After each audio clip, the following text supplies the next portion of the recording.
تو یہ کبھی خوشبو لگا کے انشاءاللہ سوچ رہا ہوں یا تو دوبارہ جہلم چلا جاؤں میں انجینئر سے گزارش کرتا ہوں بس، کیونکہ یہ بار بار ٹاپک آتا ہے، مجھے ایک دفعہ اپنے سامنے بیٹھنے دے. میں مناظرہ نہیں کروں گا.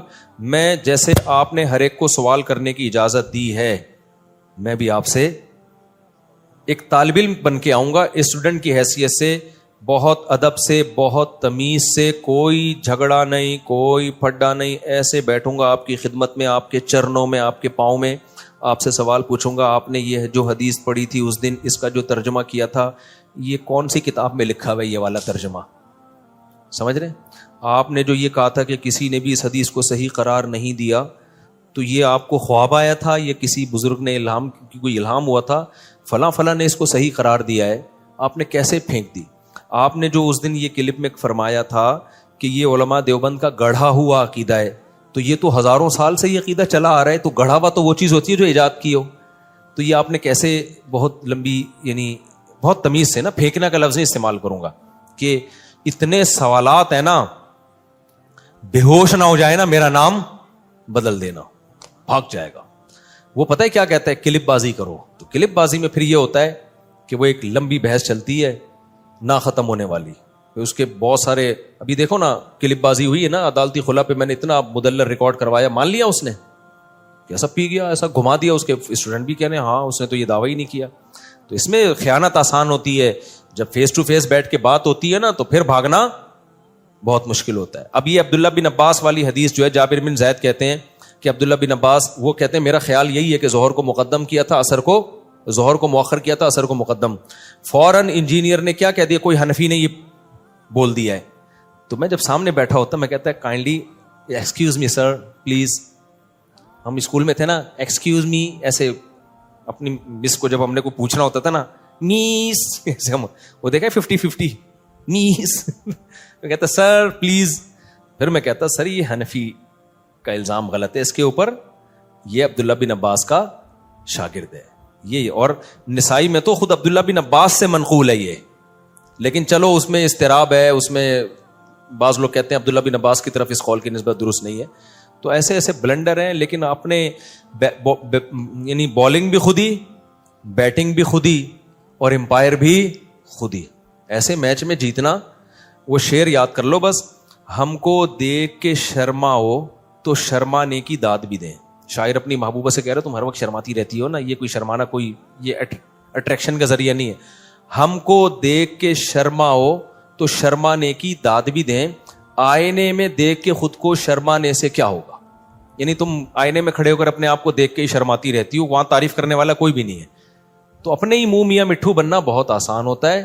کبھی خوشبو لگا کے آپ انڈا موڑ آؤ، ہمارے سامنے بیٹھ جاؤ یا ہمیں اپنے سامنے بیٹھنے دو، پھر ہم دیکھیں گے ان تلوں میں تیل کتنا ہے، کتنا علمی کتابی ہے. دیکھیں اسلام میں 5 نمازوں کا مطلب ہی 5 وقتوں پر ہے. ایک وقت میں 2 نمازیں ایک ہی کہلاتی ہیں وہ، کیونکہ کوئی ٹینشن تو ہوئی نہیں نا پھر اس میں.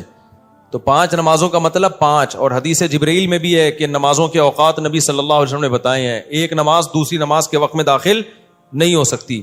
حج جو ہے وہ خلاف قیاس ہے. حج کے بہت سارے کام عقل سے اور عام روٹین سے ہٹ کے کرائے جاتے ہیں. ہمیں سلا ہوا کپڑا پہننے کی اجازت نہیں ہے، ہمیں خوشبو لگانے کی اجازت نہیں ہے، اور بھی بہت سارے کام ایسے ہیں. بال کاٹنے کی اجازت نہیں ہے، حالانکہ ناخن کاٹنے کی اجازت نہیں ہے، حالانکہ عام حالات میں تو ناخن کاٹنے کا حکم ہے. تو حج میں کچھ روٹین سے ہٹ کے کام کرائے جاتے ہیں. عبداللہ بن مسعود رضی اللہ تعالیٰ عنہ کی بخاری مسلم کی صحیح حدیث ہے. عبداللہ بن مسعود جو نبی کے سفر حضر کے ساتھی ہیں، فرماتے ہیں اللہ کے نبی نے کبھی بھی 2 نمازیں اکٹھی نہیں پڑھی ہیں سوائے حج کے موقع کے. کبھی بھی 2 نمازیں اکٹھی نہیں پڑھی ہیں آپ نے. لوگ کہتے ہیں کہ عبداللہ بن مسعود کو پتہ ہی نہیں ہوگا کہ سفر میں ہو سکتا ہے ان کے سامنے نبی نے پڑھی ہو، نبی نے یعنی جب پڑھی تھی تو اس وقت وہ سفر میں نہ ہو. تو یہ بات بھی غلط ہے. عبداللہ بن مسعود سے صحیح سند سے یہ بات بھی ثابت ہے کہ آپ نے فرمایا کہ نبی نے سفر میں 2 نمازیں اکٹھی پڑھی ہیں. ایک طرف ابن مسعود کہہ رہے ہیں کبھی بھی اکٹھی نہیں پڑھی، ایک طرف کہہ رہے ہیں پڑھی ہیں.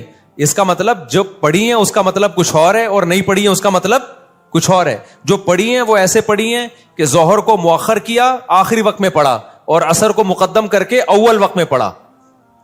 اس طرح سے پڑھنا ثابت ہے. یہ جو بخاری مسلم کی حدیث ہے نا، اس میں اب انجینئر نے بہت بڑا بلنڈر کیا. میں آپ کو بتا رہا ہوں نا کہ مجھے وقت ملے دعا کرو. اس کو میں ایسا ایکسپوز کر سکتا ہوں الحمدللہ کہ لیکن اس کے اسٹوڈنٹ ڈھیڑ بہت ہیں. مسئلہ ان کے ساتھ ہی ہے, اتنے بڑے بڑے بلنڈر یہ آدمی کرتا ہے. اس نے پتہ ہے کیا کیا ہے؟ دیکھو عبداللہ بن عباس کی حدیث ہے جس میں آتا ہے کہ عبداللہ بن عباس رضی اللہ تعالیٰ عنہ درس دے رہے تھے, نماز کا ٹائم جا رہا تھا, تو کسی نے کہا کہ آپ نماز پڑھائیں, تو عبداللہ بن مسعود نے اس کو ڈانٹا, عبداللہ بن عباس نے, اور عبداللہ بن عباس نے ظہر کو مؤخر کیا اور ظہر اور عصر ملا کے پڑھی ہیں انہوں نے. سمجھ رہے ہیں؟ اب عبداللہ بن عباس کے شاگرد ہیں جابر ابن زید. اچھا, احناف بھی اس کے قائل ہیں. عبداللہ بن عباس سے پوچھا گیا تو انہوں نے فرمایا نبی نے اسی طرح 2 نمازیں اکٹھی پڑھی ہیں, بغیر خوف کے, بغیر بارش کے, بغیر سفر کے, کوئی بھی عذر نہیں تھا, لیکن نبی نے 2 نمازیں اس طرح سے اکٹھی پڑھی ہیں, تو میں نے بھی اس طرح پڑھی ہیں. اب عبداللہ بن عباس کے شاگرد ہیں جابر ابن زید, ان سے کسی نے پوچھا کہ شاید اس طرح سے پڑھی ہوں کہ ظہر کو مؤخر کیا ہو اور عصر کو مقدم, یعنی دونوں نمازیں پڑھی اپنے ٹائم پر ہیں, لیکن چونکہ درس چل رہا تھا, ضرورت تھی, کبھی کبھار ایسا بھی کرنے میں کوئی حرج نہیں ہے, تو اس لیے عبداللہ بن عباس نے ظہر کو آخری وقت میں اور عصر کو اول وقت میں. تو جابر ابن زید کہتے ہیں کہ میرا بھی یہی خیال ہے.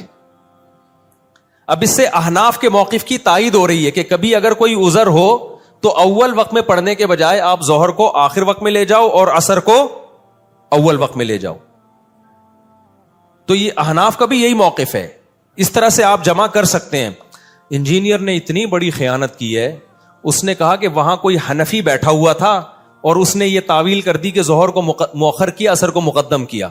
اور بھائی وہ جابر بن زید وہ عبداللہ بن مسعود کا شاگرد ہے, راوی ہے, وہ بتا رہا ہے.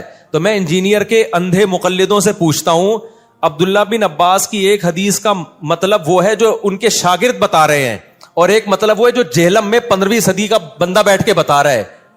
تو تمہاری عقل پہ تالے پڑ گئے ہیں, تم ایسے اندھے ہو گئے ہو کہ ان کا شاگرد جو عبداللہ بن عباس کو دیکھ رہا ہے یا دیکھ نہیں رہا, ان سے ابھی مجھے پورے الفاظ یاد نہیں ہے کہ وہ ڈائریکٹ ان سے روایت کر رہا ہے یا ان کا شاگرد ہے, لیکن وہ اس پہ حنفی شافی کی کوئی چھاپ نہیں لگی ہوئی. وہ بیان کر رہا ہے کہ ایسا ہی ہوا ہوگا کہ ظہر کو مؤخر کیا اور عصر کو مقدم کیا ہے. اس کو یہ کہہ کے اس نے ٹال دیا کہ کوئی حنفی بیٹھا ہوا تھا, اس نے یہ تعویل کر لی, اور یہ سارے اندھے بیٹھے ہوئے ہیں اور کہہ رہے ہیں ہاں کوئی حنفی بیٹھا ہوا تھا, اس نے.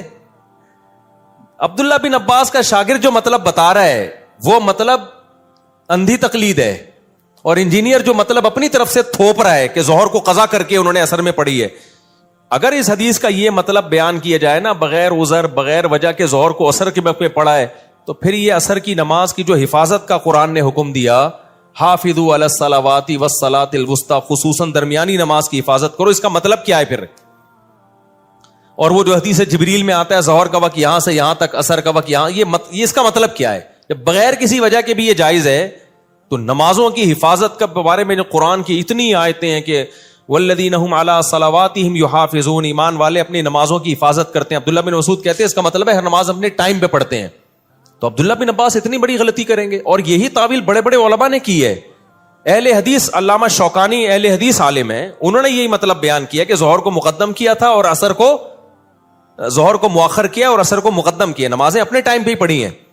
لیکن اس کو احناف سے, علماء دیوبند سے, بر صغیر کے مولویوں سے اتنی چڑ ہے, بس کچھ بھی اٹھا کے اڑ سنڈ مارتا رہے گا. اب حدیث کے راوی بیان کر رہے ہیں کہ بھائی وہ اس طرح کیا ہوگا, تو وہ پی گیا, جابر بن زید کو پی گیا اور بولا کہ کسی حنفی نے یہ تعویل کی ہے بڑی, یعنی حنفی بھی نہیں, اب کہنا تو اس کو یہ دل چاہ رہا تھا کہ انڈا موڑ کے کسی مولوی نے یہ تعویل کی ہے. تو لیکن سامنے بیٹھے ہوئے کہہ رہے یار بات جب بھی کرتا ہے ریفرنس سے کرتا ہے, بات جب بھی کرتا ہے, ابے ریفرنس اتنا بڑے دھاندلیاں ترجمے میں مار رہا ہے, تو بتاتا کیوں نہیں ہے کہ جابر بن زید یہ بتا رہے ہیں کہ ظہر کو مؤخر کیا اور عصر کو مقدم کیا. عبداللہ بن عباس کے شاگرد یہ بتا رہے ہیں کہ قضا نہیں کی ہے انہوں نے نماز. تو یہ کبھی خوشبو لگا کے انشاءاللہ سوچ رہا ہوں یا تو دوبارہ جہلم چلا جاؤں میں, لیکن ایسا ہوتا نہیں ہے, کیا کریں. وعلیکم السلام. 2 سوال ہے. ایک تو یہ کہ صف میں نماز پڑھنے اس طرح اگر آگے والی صف نہیں بھری ہوئی ہو, دائیں یا بائیں جگہ رہ گئی ہو, 1 یا 2 بندوں کی صحیح, خاص طور پہ ان مساجد میں جہاں پہ صفیں بہت لمبی ہوتی ہیں جی, اور اس میں نئی صف میں کھڑے ہو جانے سے کیا نماز بالکل نہیں ہوتی ہے, یا یہ کہ نماز ہو جاتی ہے؟ مسجد میں جہاں بھی کھڑے ہو کر اقتدا کرو گے نماز ہو جائے گی, لیکن صف میں خلا کا گناہ ملے گا. امام یہاں کھڑا ہوا ہے, آپ ادھر کونے میں بھی اقتدا کر لو گے نا, نماز ہو جائے گی, لیکن گناہ ہوگا آپ کو. السلام علیکم. وعلیکم السلام. مفتی صاحب میرا سوال یہ تھا کہ اپنی زندگی میں جو نماز قضا کی ہے جی, اس بارے میں کیا وعید ہے اور آئندہ جو ان نمازوں کو کس طرح ادا کرے؟ دیکھو زندگی میں ہی نمازیں قضا ہوتی ہیں, موت کے بعد تھوڑی قضا ہوتی ہیں.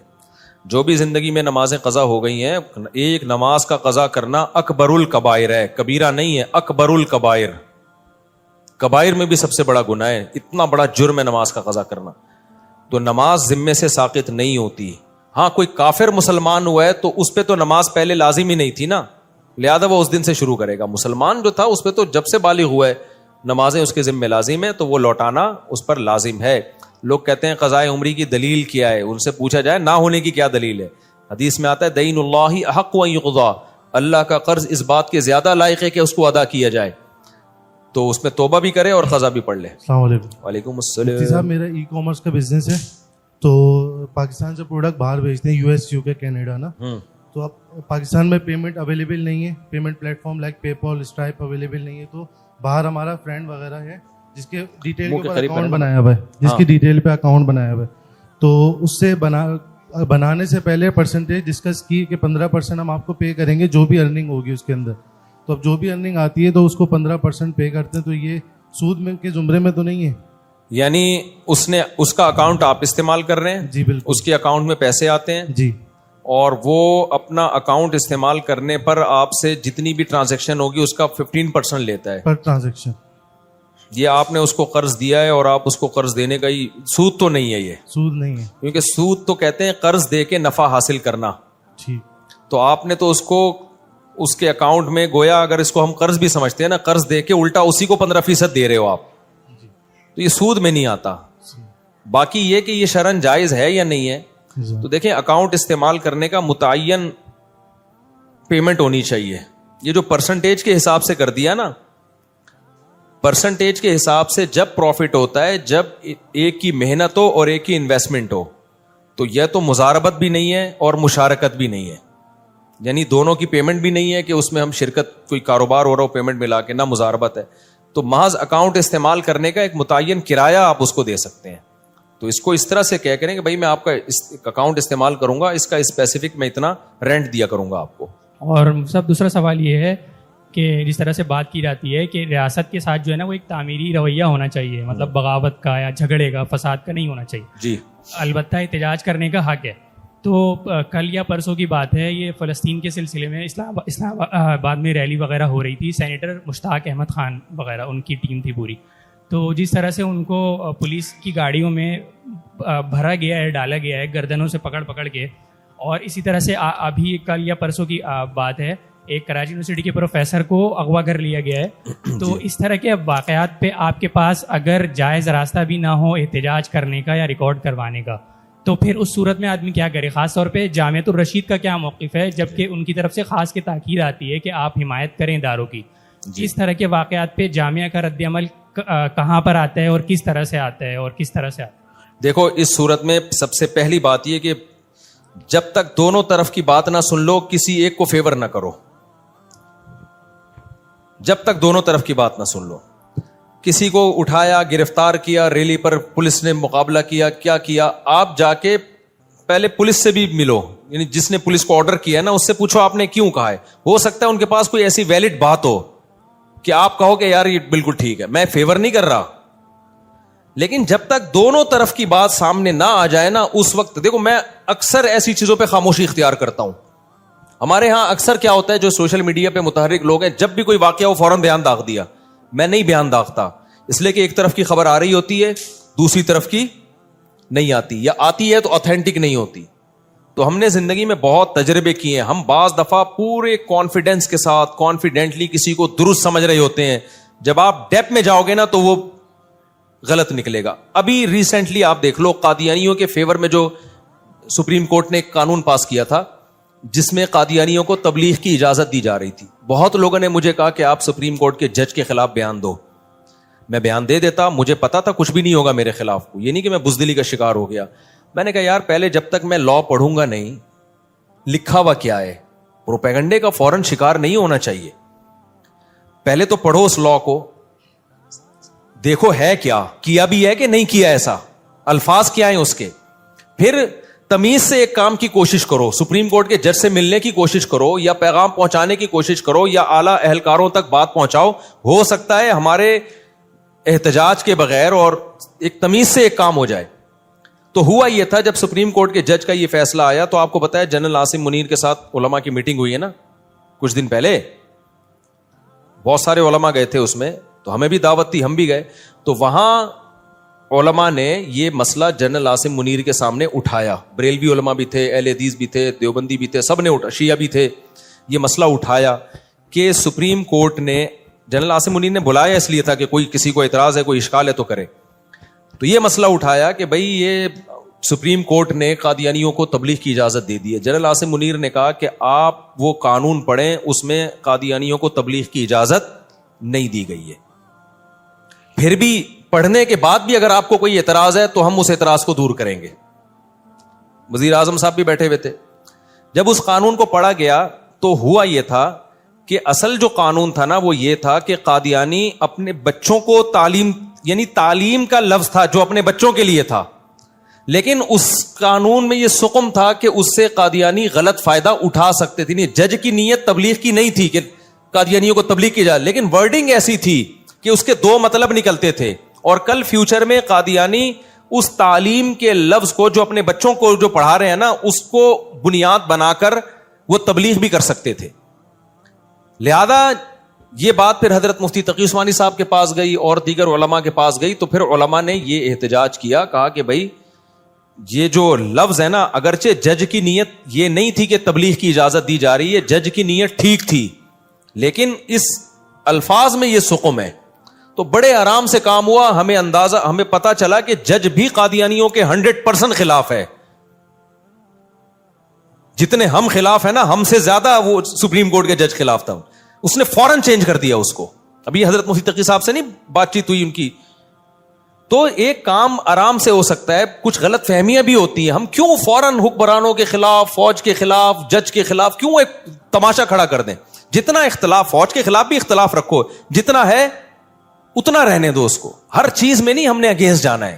بہت سارے کام بڑے, LGBTQ کا جو مسئلہ ہے یہ بل پاس ہو گیا تھا نا, تو کیا ہوا, علماء اور یوتھ کلب والے بھی اور دوسرے لوگوں وکلاء سے ملے, اسمبلی میں بات ہوئی, بڑے آرام سے کیا ہو گیا, یہ چینج ہو گیا. بہت تمیز سے کیا ہو گیا, چینج ہو گیا. اسی طرح دفاع صحابہ کا مسئلہ ہے, وہ تمیز سے کام نہیں ہوا تو وہ رہ گیا. جو ناموس صحابہ کا لا تھا نا وہ ایسے نہیں ہوا, آرام سے بیٹھ کے نہیں ہوا, وہ جوش و خروش سے ہوا ہے, لہذا وہ رہ گیا. تو اس لیے ایک دم نہیں جذبات میں آ جانا چاہیے.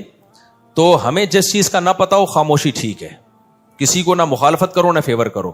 پھر گورنمنٹ بہت سے لوگوں کو اٹھا رہی ہوتی ہے, ہم بے گناہ سمجھ رہے ہوتے ہیں, بہت سے بے گناہوں کو بھی اٹھاتی ہے, لیکن بہت سے ایسوں کو اٹھاتی ہے ہم بے گناہ سمجھ رہے ہوتے ہیں, لیکن آپ ان کی ہسٹری میں جاؤ گے تو وہ بے گناہ ہوتے نہیں ہیں, وہ کہیں نہ کہیں کرمنل ایکٹیویٹی میں ہوتے ہیں. ایجنسیوں کے پاس بہت خبریں ہوتی ہیں, لیکن بہرحال ظلم بھی ہوتا ہے. 100% اگر یقینوں کے ظلم ہے پھر یقیناً آواز اٹھانی چاہیے, لیکن 100% ہوتا نہیں ہے. دوسرا, بعض دفعہ گورنمنٹ کے سامنے ایک چیز یہ بھی ہوتی ہے کہ گورنمنٹ کئی محاذوں پہ لڑ نہیں سکتی ہے. آپ کو پتا ہے بلوچستان میں بس روک کے کتنے پنجاب کے لوگوں کو مار دیا, KPK میں دھماکے, بہت ساری جگہوں پہ گورنمنٹ الجھی ہوئی ہوتی ہے. تو اس میں گورنمنٹ کی یہ رائے ہوتی ہے کہ ہم ایک نئی پھٹیک نہیں پال سکتے. ہم نیا مسئلہ ایشو کھڑا ہوگا نا تو ملک کی سالمیت خطرے میں لگ جائے گی. میں گورنمنٹ کو فیور نہیں کر رہا, ہو سکتا ہے گورنمنٹ غلط کر رہی ہو, مسئلہ یہ نہ انہوں نے بنا لیا ہو, لیکن یہ پاسبل تو ہے نا کہ ہو سکتا ہے یہ ہو. تو اس لیے بہت ڈیپتھ میں جا کے جب تک چاروں طرف سے دلائل کے اچھے تجزیے نہ ہو اس تک خاموشی کیا ہے, بہتر ہے. من سمتا نجا, حدیث میں آتا ہے جو خاموش رہ گیا نجات پا جائے گا, جو بولے گا تو پھر اللہ اس سے پوچھے گا کہ کیا دلیل تھی تمہارے پاس. تو سپریم کورٹ کا مسئلہ تھا. اچھا, وہ جو عمران خان کے دور میں ڈیم کے لیے چندہ جمع ہوا ہے, کتنا لوگوں نے ہمیں کہا کہ آپ بھی مفتی صاحب اعلان کریں, پانی پلانے کی اتنی فضیلت ہے, آپ بھی کہیں کہ لوگ چندہ دیں. میں نے کہا نہیں, ٹھیک ہے, ہمیں عمران خان پہ اعتماد تھا کہ وہ کرپٹ نہیں ہے, لیکن میں نے کہا میں چندے کا اعلان کروں, کروڑوں اربوں روپے لوگوں کے چندے کے ڈیم کے لیے ہو جائیں, کل عمران خان کی حکومت گئی. صحیح ہے نا. دوسری بات یہ کہ عمران خان کے پاس کیا ایسا پیکیج ہے, کیا فریم ورک ہے, وہ ہمیں بتائے نا, ہمیں اعتماد میں لے, وہ علماء کو جمع کرے, وزیر اعظم صاحب بتائیں کہ بھائی یہ چندہ آئے گا تو پاکستان میں جیسے پہلے چندے ضائع ہوئے ہیں میں اس کی نگرانی کر رہا ہوں, اس کے لیے ہوائی بات نہیں, میں نے یہ ورک کیا ہوا ہے اس پہ, یہ پیپر ورک ہے اور یہ اپلائی جو ہے نا اس کا امپلیمنٹ اس طریقے سے ہوگا, پورا پراپر. جب اعتماد ہوگا ہمیں, پھر ہم اعلان کریں گے بھائی چندہ دو. تو وہی ہوا, دیکھو اگر میں اعلان کر دیتا تو میرا پروگرام بڑھ جانا تھا. لوگ کہتے ہیں مفتی صاحب ہم نے آپ کے منہ پہ جو ہے نا کروڑوں کروڑ روپے دیے, ڈیم کا ایک کیل بھی ٹھکتی بھی ہمیں کبھی نظر نہیں آئی. اب اس میں عمران خان کا قصور تھا یا آرمی چیف کا قصور تھا, وہ ایک الگ بحث ہے, وہ ایک نیا دلدل ہے. لیکن ڈیم بہرحال نہیں بنا اور لوگوں کی رقمیں ضائع ہو گئی.